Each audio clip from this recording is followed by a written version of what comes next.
قدرمنو لیدونکو السلام علیکم، وخت مو په خیر. د نن ورځې ډیر تازه مهم او لنډ خبرونه له موږ څخه په لنډو کې واورئ.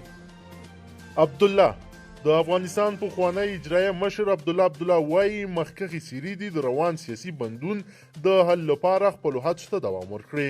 نوموړي کابل کې خبري غونډې ته وویل د روان سیاسي کړکېچ حل د مشرانو په لاس کې دی.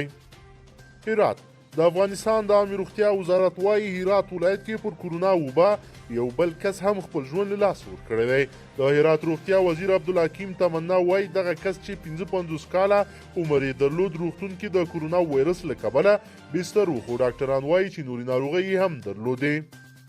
عامې روغتیا وزارت وایي چې ښایي د ګرځبندۍ لړۍ نورو ولایتونو ته هم وغځېږي. د عامې روغتیا وزارت مسؤلینو په تازه خبره غونډه کې ویلي چې پر کورونا د اخته کسانو له ډلې 15 صحي کارکوونکي دي او 28 نورې له بهر هېوادو راغلي دي.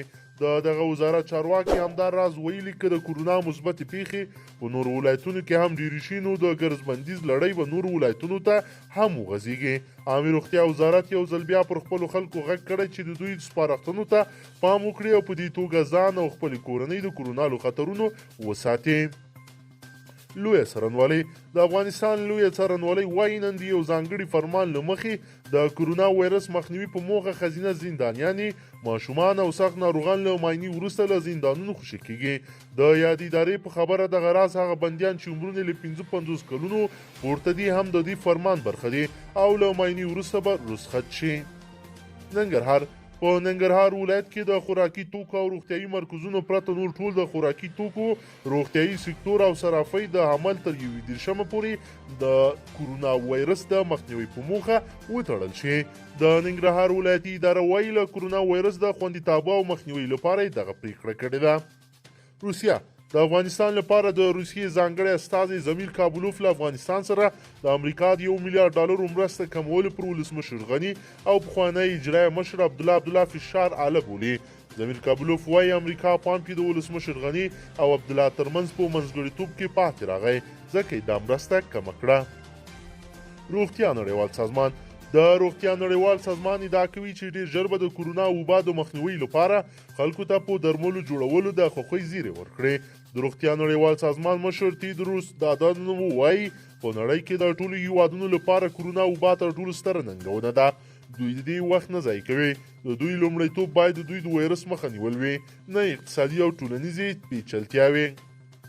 عبدالله د ولسمشرۍ مدعي او پخوانی اجرایي رئیس عبدالله وایي دوی د روان بحران د حل لپاره خبرو اترو ته تیار دي. نوموړي نن په یو خبري کانفرانس کې د سیاسي اختلافاتو له امله د امریکا د $1 میلیارډ مرستې بندیدو ته په اشاره ویل چې د $1 میلیارډ مرستې بندیدل لومړی ګام دی او که چیرته ستونزې حل نشي ښایي د نورو اقداماتو شاهدان هم واوسي. عبدالله ویلي دي افغانستان ته د مایک پامپیو تر سفر وروسته له ولسمشر غني سره په لیدنه کې ټول مسایل په پوره انعطاف مطرح کړي دي، خو په وینا مقابل لوري هیڅ نرمښت ونه ښود او دا چاره د روان سیاسي بحران لامل شوه. هغه څرګنده کړې چې دوی د فرد لپاره نه بلکې د افغانستان د ولسواکۍ د بقا لپاره مبارزه کوي. نوموړي د خپلو خبرو پر دوام ویلي هیڅوک حق نه لري چې امنیتي ځواکونه سیاست کې شامل کړي. عبدالله وویل له طالبانو سره مذاکراتي پلاوي باید د ټول افغانستان استازولۍ وکړي. هغه دغه راز پر طالبانو غږ کړی چې د اوربند په اعلانولو سره بین الافغاني خبرو ته خپله اراده ثابته کړي. مایک پامپیو امریکا بیا وایي لا هم هیله مند چې افغان مشران روان کړکېچ ختم کړي.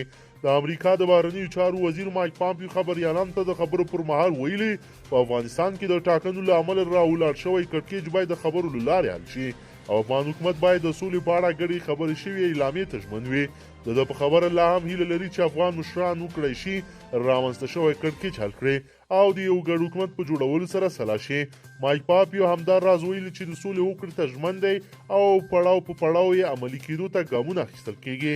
د دغه راز په کابل کې د تیرې ورځې برید هم غندلی دی او پر افغانانو یې غږ کړی چې د دغه ډول بریدونو پر وړاندې سره متحد شي او د ترهګرۍ په ځپلو کې له یو بل سره همکاري وکړي. افغان حکومت هم وایي د روانې میاشتې تر پایه به 100 طالب بندیان په مشروطه توګه خوشي کیږي.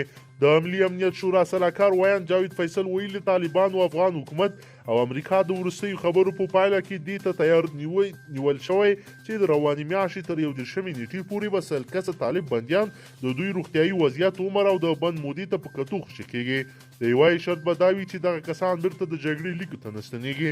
فیصل زیاته کړې چې په همدې موخه به طالبان یو پلاوی له افغان چارواکو سره ګوري څو د زندانیانو د خوشي کېدو مسله نهایي شي. طالبانو هم ویلي چې د زندانیانو د تایید او تشخیص لپاره یو پلاوی بګرام زندان ته ځي. په کابل کې د امریکا سفارت بیا د زندانیانو تبادلې لپاره د دواړو لورو له اقدام هرکلی کړی دی او په خبره یې دغه فعالیتونه به د بین الافغاني خبرو لپاره لاره هوار کړي. هند په هند کې بند پاتې افغانان چې ډیری د درملنې لپاره د هیواد ته تللي دي وایي چې له ګڼو ستونزو سره لاس او ګریوان دي. دوی وایي چې مخکې هم خپلې ستونزې په هند کې له افغان سفارت سره شریکې کړې وې چې له هغه وروسته دغه سفارت د ستونزو هوارولو لپاره د څو فوقالعاده پروازونو پیرلو پرېکړه وکړه چې په همدې ترڅ کې کامیر هوایي شرکت وتوانید دا پروازونه واخلي. اوس په هند کې بند پاتې افغانان شکایت کوي چې دغه شرکت ښکاره لوټل پیل کړی دی او یو عادي ټکټ یې له $150 څخه $515 ته پورته کړی دی. په داسې حال کې چې دوی هلته له ګڼو اقتصادي ستونزو سره مخ دي. دوی دغه راز حکومت هم پړ بللی دی چې ستونزو ته د رسیدګي پر ځای دوی په لوی لاس لوټمارانو ته تسلیم کړی دی. د یادونې ده چې په هند کې د کورونا وایرس مخنیوي په موخه رستورانټونه، هوټلونه، صرافیانې او ټول هغه ځایونه بند دي چې ګڼه ګوڼه پکې زیاته وه. قدرمنو لیدونکو که چیرې غواړئ چې ورته تازه او مهمو پیښو څخه ځان ډېر ژر او په لنډو کې خبر کړئ زموږ چینل د سره سبسکرایب کړئ او ویډیو د سره حتما لایک کړئ. تر بلې ویډیو مو په لوی رب سپارمه.